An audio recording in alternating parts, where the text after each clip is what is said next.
Hi అందరు కూడాను welcome back with new video. So ninth class ఫిజిక్స్లో ఉండేటటువంటి గురుత్వాకర్షణ పాఠ్యానికి సంబంధించి ఇప్పటి వరకు 2 వీడియోస్ అయితే మీకు ఇవ్వడం జరిగింది. ఇక చివరి భాగం అయితే ఈ వీడియోలో అయితే చూద్దాం. ఇక్కడ మనకు పీడనం గురించి మనం చెప్తూ విడిచిపెట్టాం అనమాట. ఏదైనా ఒక తలానికి ఏదైనా ఒక ప్లేన్ మనం తీసుకున్నట్లయితే దానిపై నిట్ట నిలువుగా పనిచేసే బలాన్నే మనం ఒత్తిడి అని పిలుస్తామని తెలుసుకున్నాం. అయితే ఈ ఒత్తిడిని ప్రమాణ వైశాల్యం తీసుకున్నాం, అంటే ఒక square centimetre or square metre or square కిలోమీటర్లో మనం తీసుకొని అబ్జర్వ్ చేసి ఆ స్పెసిఫిక్ ఏరియా పైన పనిచేసే బలాన్ని కానీ అంటే ఒక యూనిట్ ఏరియా పైన కానీ పనిచేసే బలాన్ని కానీ మనం లెక్కిస్తే దాన్నే మనం ప్రెజర్ అంటాము. సో బలం కాబట్టి యూనిట్స్ న్యూటన్స్, ఏరియా తీసుకున్నాం కాబట్టి మీటర్ స్క్వేర్, కాబట్టి newton by metre square or newton metre power of -2 అనేది మనకి పీడనానికి ప్రమాణాలు. అయితే సో బ్లైస్ పాస్కల్ గౌరవార్థం మనం ఏం చేస్తామంటే పీడనానికి న్యూటన్ బై మీటర్ స్క్వేర్ని పాస్కల్గా చెప్తాం అనమాట. ఇక చూడండి, అయితే పీడనం అనేది ఆధార వైశాల్యం పైన ఆధారపడి ఉంటుందా అని చెప్తూ ఒక యాక్టివిటీ అయితే ఉంది. ఒక చెక్క దిమ్మ తీసుకున్నామండి టేబుల్ పైన, చూసారు కదా ఇక్కడ. దీని ద్రవ్యరాశి 5 కిలోగ్రామ్స్. మరి దాని యొక్క కొలతలు చూస్తే 40, 20, 10 సెంటీమీటర్స్ అనమాట. ఇలా తీసుకొని ఒకసారి నిలువుగాను ఒకసారి అడ్డగాను తీసుకొని మనం బల్లపైన పెట్టేటప్పుడు ఏ స్థితిలో ఉండేటప్పుడు ఎక్కువ పీడనాన్ని కలిగిస్తుందని అడిగాడు అనమాట. సో మొదటి స్థానంలో చూస్తే 20-10 అనేది కింద వైపు ఉంది. రెండోసారి చూసుకుంటే 40-20 అనేది కిందకు ఉంది అనుకుందాం. ఇలాంటప్పుడు ఏ సందర్భంలో మనకి ఎక్కువ పీడనం ఉంటుంది అని అడిగాడు అనమాట. నిజానికి దాని యొక్క ద్రవ్యరాశి 5 కిలోగ్రామ్స్ అండి. 5 కిలోగ్రామ్స్ ఉండేటప్పుడు అది కలిగించే ఒత్తిడి ఎంత? F = mg. సో కాబట్టి 5 కిలోగ్రామ్స్ ఇంటూ 9.8 చేస్తే మీకు 49 న్యూటన్స్ అయితే రావడం జరిగింది. ఓకేనా? సో 49 న్యూటన్ల ఒత్తిడి అయితే కలిగిస్తుందని తెలుసు. ఇప్పుడు మనకు కావాల్సింది పీడనం. పీడనం = ఫార్ములా ఏంటండి? సో న్యూటన్ అంటే కలిగించినటువంటి ఒత్తిడి బై ప్రమాణ వైశాల్యం. మరి ఇక్కడ వైశాల్యం చూసుకుంటే మనకి సెంటీమీటర్స్లో ఇచ్చాడు కాబట్టి వాటిని మనం మీటర్స్లో మార్చుకోవాలి. సో మీటర్స్లో మార్చుకుంటే ఏమవుతుంది? So 0.2 × 0.1 = 0.02 metre square. సో పీడనం = ఒత్తిడి బై ఏరియా. కాబట్టి 49/0.02 చేస్తే 2450 న్యూటన్ బై మీటర్ స్క్వేర్ వచ్చింది. ఇప్పుడు గుర్తుంచుకోండి, 20-10 అనేది కింద ఉండేటప్పుడు, అంటే 20 centimetres length and 10 centimetres width, 20 సెంటీమీటర్ల పొడవు 10 సెంటీమీటర్ల వెడల్పు ఉండేటప్పుడు. ఇప్పుడు రెండో సందర్భం చూద్దాం.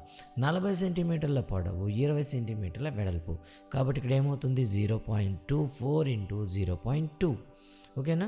సో ఇక్కడ చాలామంది క్యాలిక్యులేషన్ చేసి ఇబ్బంది పడతారు. ఎందుకంటే ఒక చదరపు మీటర్ = 10,000 చదరపు సెంటీమీటర్లు, కాబట్టి అది మీకు కొద్దిగా ఇబ్బంది ఉంటుందని 40 సెంటీమీటర్లు = 0.4 మీటర్స్, 20 సెంటీమీటర్లు = 0.2 మీటర్స్. మల్టిప్లై చేసామనుకోండి 0.08 మీటర్ స్క్వేర్ వస్తుంది. కాబట్టి మళ్ళీ ఏం చేస్తాం? పీడనం ఇప్పుడు క్యాలిక్యులేట్ చేయాలి. సో పీడనం అంటే ఏంటండి? ఒత్తిడి బై ఏరియా, వైశాల్యం. కాబట్టి 49/0.08 అనమాట. ఇక్కడ మీకు ప్రింటింగ్ మిస్టేక్ అయితే ఉందన్నమాట. ఒకవేళ 0.49/0.08 చేసినట్లయితే మనకి ఎంత వస్తుంది? ఇక్కడ చూడండి ఒకసారి. ఇక్కడ మనకి ఎంత వస్తుందంటే 612.5 న్యూటన్ మీటర్ స్క్వేర్ అయితే మనకి రావడం జరుగుతుంది. సో ఇది ఒకసారి క్యాలిక్యులేట్ చేసి కూడా మనం చెక్ చేసుకోవాలి. సో కాబట్టి ముందుగా మనం 49/0.08 చేస్తే 612.5 న్యూటన్ మీటర్ స్క్వేర్ వస్తుంది. అయితే ఇప్పుడు చూసినట్లయితే ఈ రెండు సందర్భాల్లో ఎప్పుడు పీడనం తక్కువ ఉంది, ఎప్పుడు పీడనం ఎక్కువ ఉంది. అంటే ఆధార వైశాల్యము అంటే కొలతలు 20-10 ఉండేటప్పుడు 2450 ఉంటే, అదే 40-20 ఉండేటప్పుడు 612.5 ఉంది. కాబట్టి సో 40 × 20 సెంటీమీటర్లు ఉన్నప్పుడు 612.5 న్యూటన్ బై మీటర్ స్క్వేర్. అదే మీకు 20-10 ఉండేటప్పుడు 2450 ఉంటుందని చెప్పగలిగాం. అందువల్ల తక్కువ వైశాల్యంపై పనిచేసే అదే బలం, చూడండి ఒకే బలం అనేది వివిధ వైశాల్యాల పైన పనిచేస్తున్నప్పుడు తక్కువ వైశాల్యంపై పనిచేసే అదే బలం ఎక్కువ పీడనాన్ని కలిగిస్తుంది.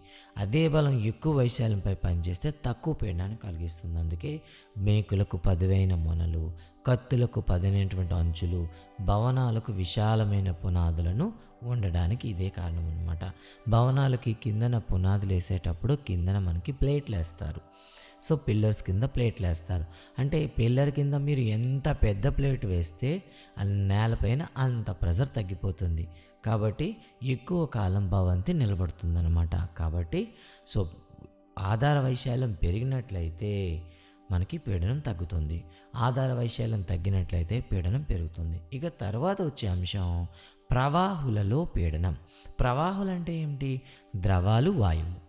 ద్రవాలు, వాయువులని సాధారణంగా మనం ప్రవాహాలు అంటాం. ఒక ఘన పదార్థం దానికి ఉండే బరువు కారణంగా ఉపరితలంపై పీడనాన్ని కలుగజేస్తుంది. అదేవిధంగా ప్రవాహులు బరువు కలిగి ఉంటాయి. అవి కూడా మనకేం చేస్తే ఉంచబడిన పాత్ర ఆధారం మీద, గోడల మీద పీడనాన్ని కలుగజేస్తాయి. పరిమిత ద్రవ్యరాశి గల ప్రవాహిలో పీడనం అన్ని దిశల్లో తగ్గకుండా ప్రసారం చేయబడుతుంది. అంటే పరిమిత ద్రవ్యరాశి అంటే దానికి ఉన్న ద్రవ్యరాశి స్థాయిలో అన్ని వైపులా కూడా పీడనాన్ని కలుగజేస్తాయి. ఇక తర్వాత వచ్చిన బలం ఉత్ప్లవనం. ఇది చాలా ఇంపార్టెంట్ అండి. మీరు ఎప్పుడైనా ఈత కొట్టడం కానీ నీటిలో దిగడం కానీ చేశారా? లేదా బావి నుండి బకెట్ని తీసేటప్పుడు చూసారా? ఓకేనా? ఇనుము ఉక్కుతో తయారు చేసిన ఓడ సముద్రం నీటిలో ఎందుకు మునిగిపోదో ఇలాంటి అన్నింటికి కూడాను మనం ఇప్పుడు ఆన్సర్ తెలుసుకుందాం. అంటే ఫర్ ఎగ్జాంపుల్ చూడండి, ఒక ఇనుపు షీట్ని తీసుకొని నీటిలో వేసామనుకోండి, వెంటనే ఏమవుతుంది? మునిగిపోతుంది. ఓకేనా? ఓకే. అదే ఇనుముతో తయారు చేసిన పడవ నీటిలో వేస్తే మునగదు. కారణం ఏమిటి? సో ఉత్ప్లవనము పరిగణలోకి తీసుకోవడం ద్వారా ఈ ప్రశ్నలకు సమాధానం ఇవ్వవచ్చు. ఒక కృత్యం చేసి చూద్దాం. ఒక ఖాళీ ప్లాస్టిక్ సీసా తీసుకోండి. గాలి చొరబడిని మూతతో బాటిల్ మూతిని మూసేయండి. దీనిని నీటితో నిండిన బకెట్లో ఉంచండి. మీరు సీసాను తేలడం గమనిస్తారు. అంటే ఆ ప్లాస్టిక్ సీసాను మీరు ఎంతగా నెట్టినా కూడా అది పైకి వచ్చి తేలుతూ ఉంటుంది. అంటే ఈ నీటిలో మనం పెట్టేటప్పుడు ఊర్ధ్వ దిశలో అంటే పై దిశలో నెట్టినట్లు మనకు అనిపిస్తుంది. అంటే నీరు మనకి పైకి నెడుతున్నట్టు కనిపిస్తుంది. దీనికి మరింత క్రిందకి నెట్టడానికి ప్రయత్నించండి. మరింత లోతుగా నెట్టడం మీకు కష్టంగా అనిపిస్తుంది. ఎందుకంటే నీరు ఊర్ధ్వ దిశలో సీసాపై బలం ప్రయోగిస్తుందని మనం గమనించవచ్చు. ఇలా సీసా లోతుగా పూర్తిగా మునిగిపోయే వరకు నెట్టే కొలది నీరు ఊర్ధ్వ దిశలో అంతే బలాన్ని మనకి పెంచుతూ ఉంటుందన్నమాట. ఇప్పుడు సీసా వదిలేస్తే అది నీటి ఉపరితలంపైకి తిరిగి వస్తుంది. ఇలా ఈ సీసాపై భూమి యొక్క గురుత్వాకర్షణ బలం పనిచేస్తుందా? అలా అయితే సీసాను వదిలిన తర్వాత నీటిలో ఎందుకు మునగలేదు? అదే మనకు సందేహం అన్నమాట. అంటే సీసాపై భూమి యొక్క గురుత్వాకర్షణ బలం క్రింద దిశలో పనిచేస్తుంది కాబట్టి సీసా క్రిందకు లాగబడుతుంది. కానీ నీరు అదే సమయంలో ఊర్ధ్వ దిశలో అంటే పై దిశలో సీసాపై బలాన్ని ప్రయోగిస్తుంది. అందువల్ల సీసా ఊర్ధ్వ దిశలో నెట్టబడుతుంది. ఒక వస్తువుపై పనిచేసే భూమి ఆకర్షణ బలాన్ని బరువు అంటారని మనకు తెలుసు. మరి సీసా మునిగినప్పుడు నీరు ఊర్ధ్వ దిశలో సీసాపై ప్రయోగించే బలాన్ని ఏమంటారు? ఎందుకంటే ఈ బలం అనేది దాని బరువు కంటే ఎక్కువగా ఉంటుంది కాబట్టి దాన్ని వదిలినప్పుడు అది వెంటనే మీకు పైకి వస్తుందన్నమాట. అయితే సీసా పూర్తిగా మునికి ఉండాలంటే నీటి కారణంగా సీసాపై ఊర్ధ్వ దిశలో పనిచేసే బలం ఖచ్చితంగా సమానం కావాలి. క్రిందికి పనిచేసే బలం ద్వారా దీనిని సమకూర్చవచ్చు. ఈ బలం అనేది కనీస ఊర్ధ్వ దిశ బలం సీసా బరువుల మధ్య గల వ్యత్యాసానికి సమానంగా ఉండాలి. అలాంటప్పుడు బాటిల్ అనేది ఆ కిందకి మనం అడిచినా కూడా అది మళ్ళీ పైకి రాకుండా ఉండాలంటే ఆ నీరు కలిగించే ఊర్ధ్వ దిశ బలం సీసా బరువు కలిగించే బలం రెండు ఈక్వల్గా ఉండాలి. ఓకేనా? ఉన్నప్పుడు మాత్రమే అది సాధ్యమవుతుంది అనమాట. ఓకేనా? సీసా బరువుల మధ్య గల వ్యత్యాసానికి సమానంగా ఉండాలని చెప్పాడనమాట. సీసాపై ఊర్ధ్వ దిశలో నీరు ప్రయోగించే బలాన్ని ఊర్ధ్వ పీడనము లేదా ఉత్ప్లవన బలము అంటాం. వాస్తవానికి ప్రవాహిలో ఉన్న వస్తువులు మునిగినప్పుడు అవి ఉత్ప్లవన బలానికి గురి అవుతాయి. ఈ ఉత్ప్లవన బల పరిమాణం ప్రవాహి యొక్క సాంద్రత మీద ఆధారపడి ఉంటుంది. కాబట్టి ఈ ఉత్ప్లవన బలాన్ని మనం లెక్కించాల్సి వస్తే అది పదార్థం యొక్క సాంద్రత పైన ఆధారపడి ఉంటుందన్నమాట. మనం ఉపయోగించేటటువంటి ద్రవం యొక్క సాంద్రత ఎక్కువ ఉందనుకోండి, అప్పుడు ఎక్కువ ఉత్ప్లవన బలాన్ని అది కలుగజేస్తుంది. అదే ద్రవాల యొక్క సాంద్రత తక్కువ ఉందనుకోండి, అది తక్కువ ఉత్ప్లవన బలాన్ని కలుగజేస్తుంది. నీటి ఉపరితలంపై ఉంచే వస్తువు ఎందుకు తేలుతాయి లేదా మునుగుతాయి? ఇప్పుడు చూద్దాం. ఇదే నీటితో నిండిన బీకర్ని తీసుకోండి, ఒక ఇనుప మేకును తీసుకొని దాన్ని నీటి ఉపరితలంపై ఉంచి ఏం జరుగుతుందో గమనించండి, వెంటనే మునిగిపోతుంది. అదే ఇనుప మేకుపై భూమి యొక్క గురుత్వాకర్షణ బలం పనిచేసిన కారణంగా అది క్రిందకు లాగబడుతుంది. ఇప్పుడు మేకుపై నీటి ఊర్ధ్వ పీడనం వలన అది పైకి నెట్టబడుతుంది. కానీ మేకుపై పనిచేసే ఊర్ధ్వ పీడనం కంటే మేకుపై క్రింద దిశలో పనిచేసే బలం ఎక్కువ, కనుక అదేమైంది, మునిగిపోయింది. ఎందుకు? మనం మేకును తీసుకున్న లిక్విడ్లో వేయగానే గురుత్వాకర్షణ బలం కిందకు పనిచేస్తుంది, దాని ఉపరితలం పైన నీరు పైకి పనిచేస్తుంది, బలాన్ని ప్రయోగిస్తుంది. ఈ రెండింటిలో మనకి గురుత్వాకర్షణ బలం అధికం అవడం వల్ల అది నీటిలోన మునిగిపోయి అడుగును చేరుతుంది. ఇప్పుడు అదే మునుగుతుంది కాబట్టి ఇప్పుడు ఏం చేద్దాం, మనం ఒకే ద్రవ్యరాశి కలిగిన బెండు ముక్క, ఇనుప ముక్కల మేకుని తీసుకోండి. సేమ్ ద్రవ్యరాశి ఉన్న బెండు ముక్క తీసుకోండి. ఇప్పుడు ఏం చేస్తాం, ఈ రెండింటిని కూడా వేసినట్లయితే మేకు మునుగుతుంది కానీ బెండు తేలుతుంది. ఇలా జరగడానికి కారణం ఏమిటి? రెండింటిల మధ్యలో సాంద్రతల వ్యత్యాసం అన్నమాట. అంటే ప్రమాణ ఘనపరిమాణంలోని ద్రవ్యరాశిని పదార్థ సాంద్రత నిర్వచిస్తామన్నమాట. అయితే నీటి సాంద్రత కంటే బెండు సాంద్రత తక్కువ. అందుకే బెండు బరువు కంటే బెండుపై ఊర్ధ్వ దిశలో పనిచేసే నీటి ఊర్ధ్వ బలం ఎక్కువ, అందుకనే అది తేలుతుంది. అదే ఇనుప మేకు విషయంలోకి వస్తే నీటి యొక్క సాంద్రత కంటే ఇనుప మేకు సాంద్రత ఎక్కువ.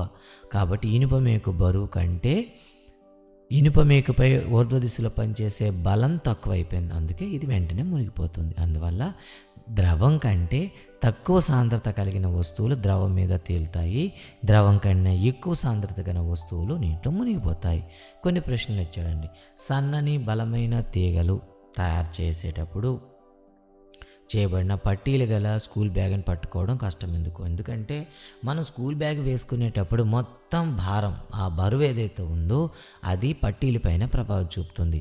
అలాంటప్పుడు పట్టీలు అనేవి సన్నంగా ఉన్నట్లయితే వాటి యొక్క పీడనం ఎక్కువగా పనిచేస్తుంది, దీన్ని పట్టుకోవడం కష్టమవుతుంది. అందుకే బ్యాగ్ యొక్క పట్టీలు వెడల్పుగా ఉంటాయి, దీనివల్ల పీడన ప్రభావం తగ్గించుకోవచ్చు. ఉత్ప్లవనం అంటే ఏమిటి?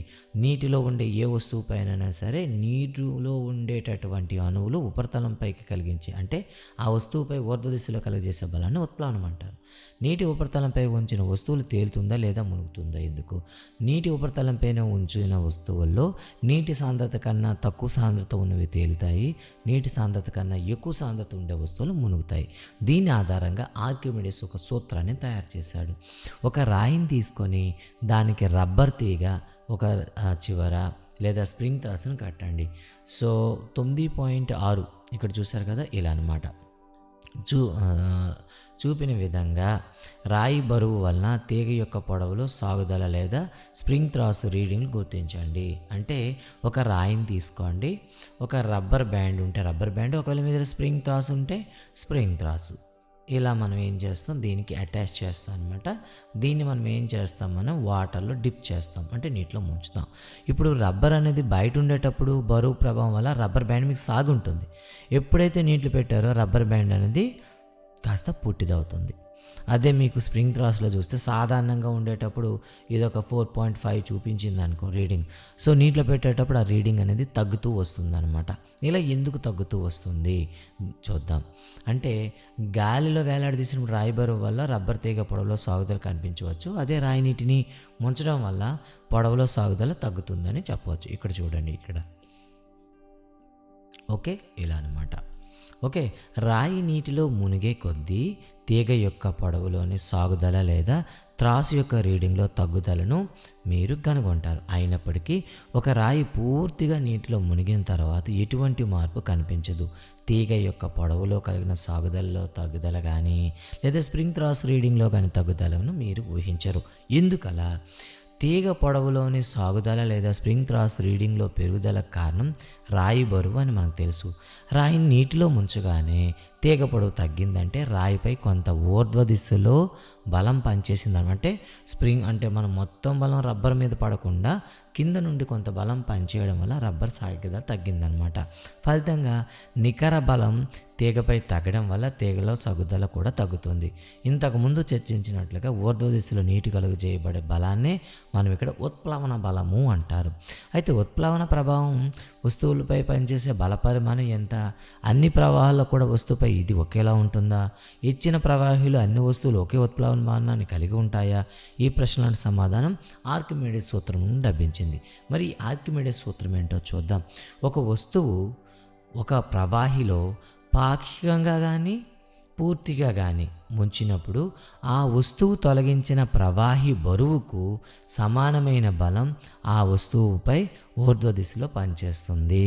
చూడండి, ఆ వస్తువు తొలగించిన ప్రవాహి బరువుకి ఈక్వల్గా ఊర్ధ్వ దిశలో బలం పనిచేస్తుందని చెప్పాడనమాట.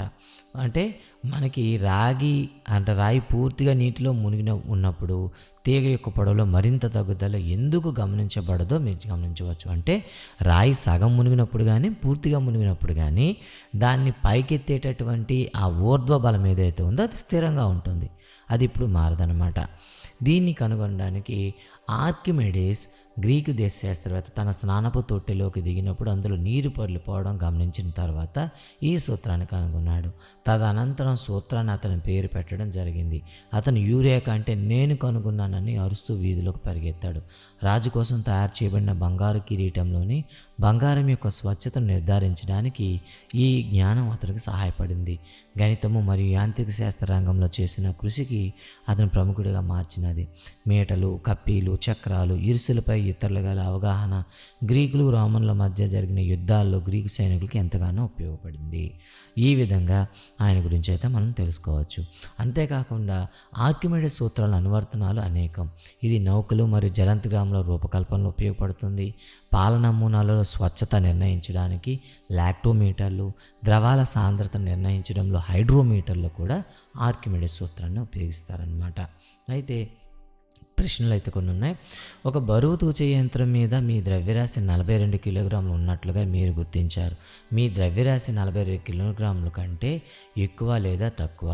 అంటే చూడండి, ఒక బరువు తూచే యంత్రం మీద మీ ద్రవ్యరాశి, ఒక యంత్రం ఉంది, దాని మీద మనం కూర్చున్నాం, 42 కిలోగ్రాములు ఉన్నట్టు మీరు గుర్తించారు. అయితే మీ ద్రవ్యరాశి 42 కిలోగ్రాములకి ఎక్కువ ఉందా తక్కువ ఉందా అని అడిగాడు. ఈ ప్రశ్నకు సమాధానం ఏమిటి మీరైతే కామెంట్లో అయితే పెట్టండి. అండ్ డెఫినెట్గా ఈ చాప్టర్లో వచ్చేటటువంటి ప్రాబ్లమ్స్ ఏవైతే ఉన్నాయో, ప్రాబ్లమ్స్ కానీ ఏవైతే మీరు టెక్స్ట్ బుక్లో మనకి చివరిలో చూస్తే ఈ ప్రాబ్లమ్స్ అన్నింటితో కలిపి ఒక వీడియోతో మీ ముందుకైతే రావడం అయితే జరుగుతుంది. కాబట్టి వీడియో పైన మీ కామెంట్స్ని కానీ సలహాలు కానీ సూచనలు కానీ తెలియపరచండి. అంతేకాకుండా మేము ఇచ్చే ప్రాక్టీస్ ఎగ్జామ్స్ ఏవైతే ఉన్నాయో ఆండ్రాయిడ్ యాప్ అయితే క్రియేట్ చేయడం జరిగింది.